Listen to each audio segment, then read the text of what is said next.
Hello everyone and no one, and welcome to another Rotten's Guns. Today I'm going to be talking about some of my mouse guns that I have in my collection, or at least my smaller ones. I don't have all the ones I like, or I shouldn't say like, would want. Still missing, eventually wouldn't mind getting a C-Camp. They're expensive and hard to find, from what I'm aware of. And about the last one I still want is a G42. And that.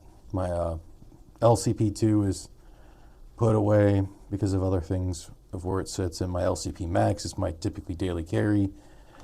This kind of got inspired due to Spin Firearms. He did a short that I saw. I haven't watched his actual video on it, on the North American Arms Guardian that he got in 32 ACP. And I will agree, there is pretty much like a lot to be desired for the fit and finish, or at least the finish morely. Like mine has some spots where they did not mill to make them even on the front side. I don't know how well that can be seen. Like there's a weird little ledge here. But it's not a bad gun from what I've had. I don't think, from my recollection, I have had the same problems he did. Where he had a couple feeding problems. He also kept having the mag drop for some odd reason, shooting it one-handed.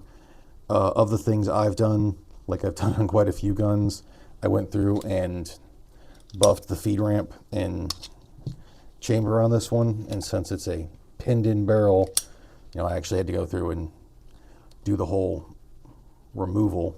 It's like, I don't remember how to take it apart right now because I haven't taken it out in forever. Otherwise, for all of the smaller standard 6-round mags, I removed the original finger extension because they came out like this, and it was just super ungodly.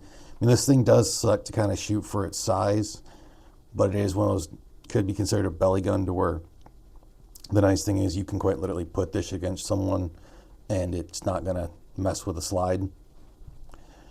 Now, I did go through after changing those to a typical other 380 or 32 finger groove, I did find these ridiculous ones, and I had to sand it down on this one to get it to work, unlike my Kel-Tec P32, so I can actually have something that has more grip, mostly just for when I go to the range and whatnot.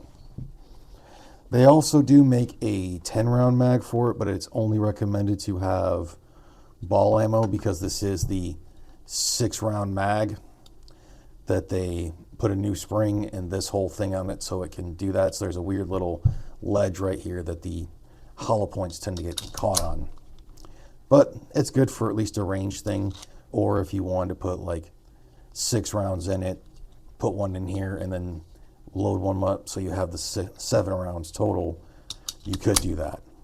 Now granted, these things aren't going to be your primary daily carry, and that. So like one of the other ones I have is, I got this from a buddy back when I was still in New Mexico, and that's the Kel-Tec P32. This one has no slide release. It does have a slide lock, but it's a 6-round mag as well. But instead of being double action only, where you can continuously pull the trigger, this one has a long trigger to then go for the hammer drops, and then it doesn't do anything until the slide gets racked again. I think that's a DAK, but actually no, I don't think that's the DAK and whatnot.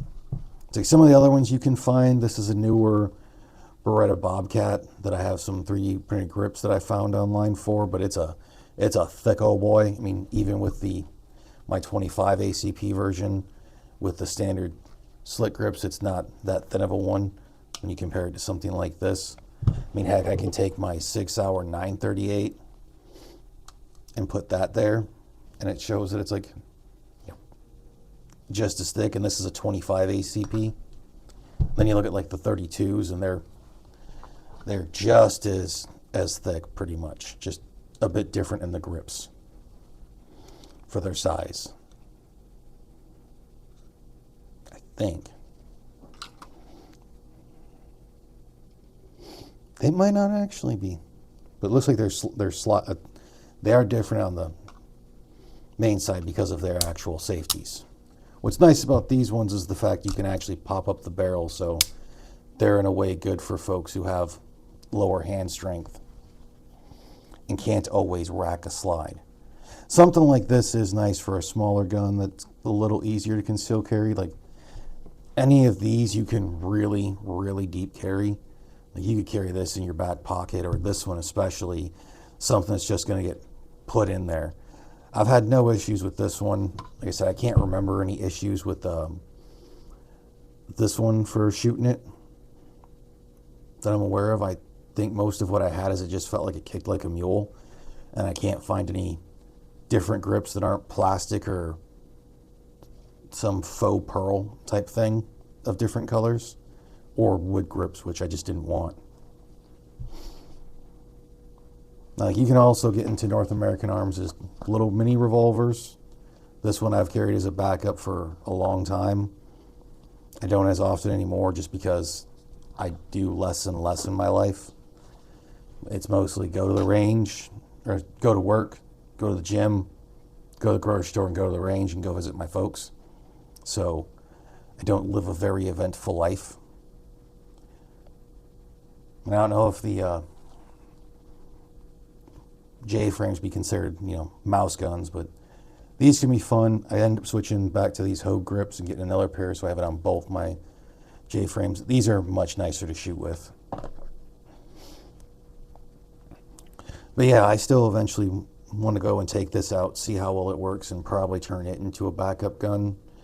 I mean, most of these, you're looking at something like a DeSantis holster that's just going to go in a pocket. You can get specialized actual Kydex holsters, which are going to be nice. These are something that's just kind of cheap to go with, that some people aren't going to care with as much, that it's going to cover your actual trigger guard.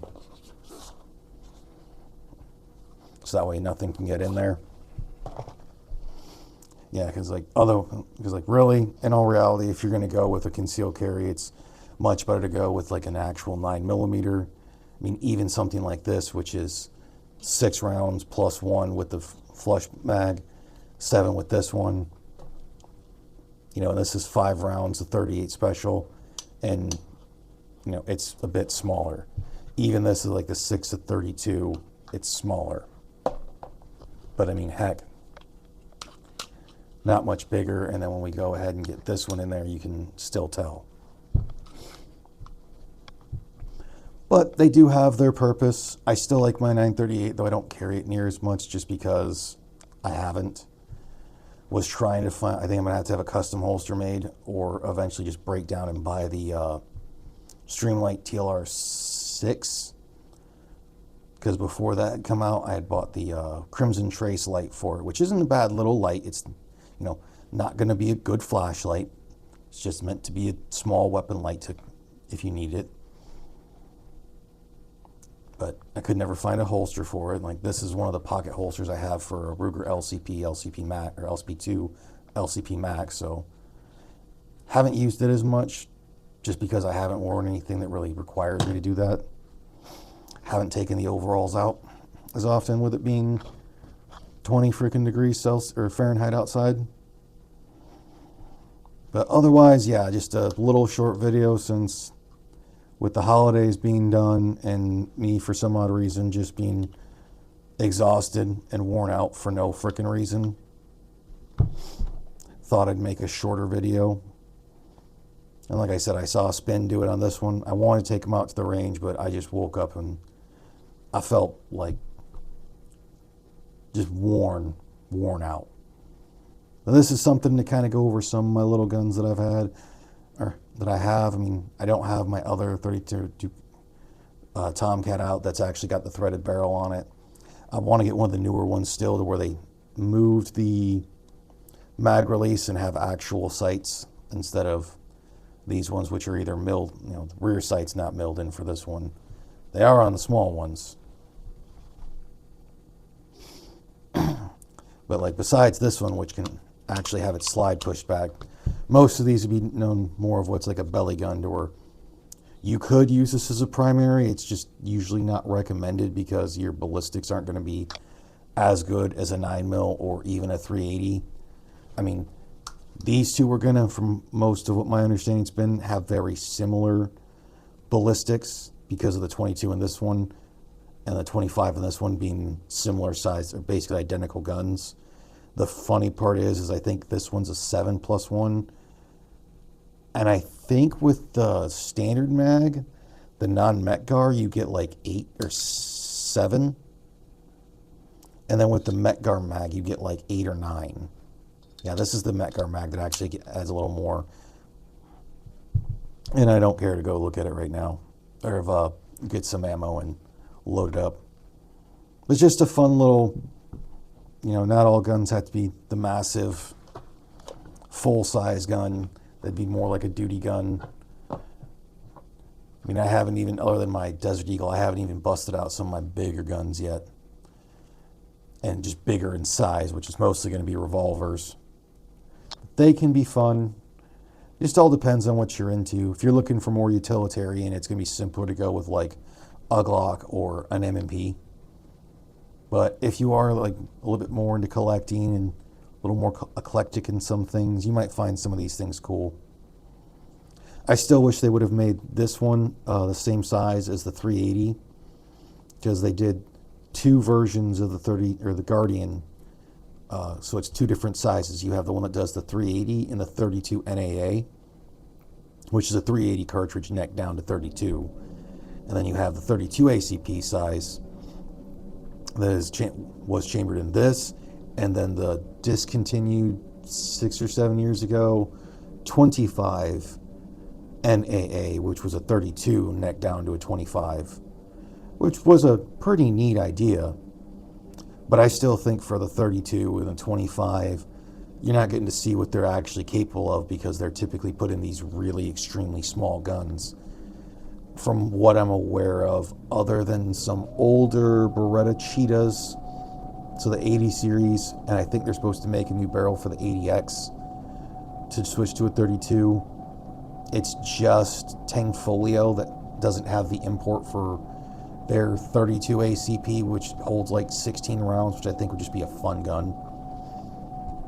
But I'd like to see some of the actual like 25 and 32s put in a bit bigger of a gun, so you could see what they actually are capable of instead of just these small mouse guns. Because most people, when they look at something like this, 25, 32, they're expensive to find, expensive to shoot. When you can get something like this, that's in 22 LR, and 22 LR, you can get like the Bobcat or the LCP2 22 version, and they have made better achievements at making 22 more reliable. They just don't want to do the proper thing of elongating the firing pin so it hits more of the actual back of the shell. So that was me meandering through my mouse guns that I currently own, other than, like I said, or mouse or pocket guns, other than like my LCP Max and LCP2, because both of those are in a load up for if I need to use them for something. And I don't know what else I'm going to do exactly. Hopefully I can get out to the range, but with it being the beginning of the year, work's probably going to be a bit chaotic, so I may just do some talking about guns that I have. And, I'm trying to still go back to a video a week. So we'll see what I can do. Hopefully my voice doesn't sound too hoarse or scratchy now, since I haven't had anything to drink and just started talking. But that'll be it for this week. Hopefully you had a good year, or a happy new year and a Merry Christmas, and you go through and kick ass this year on whatever it is you try to do. So have a good one, folks.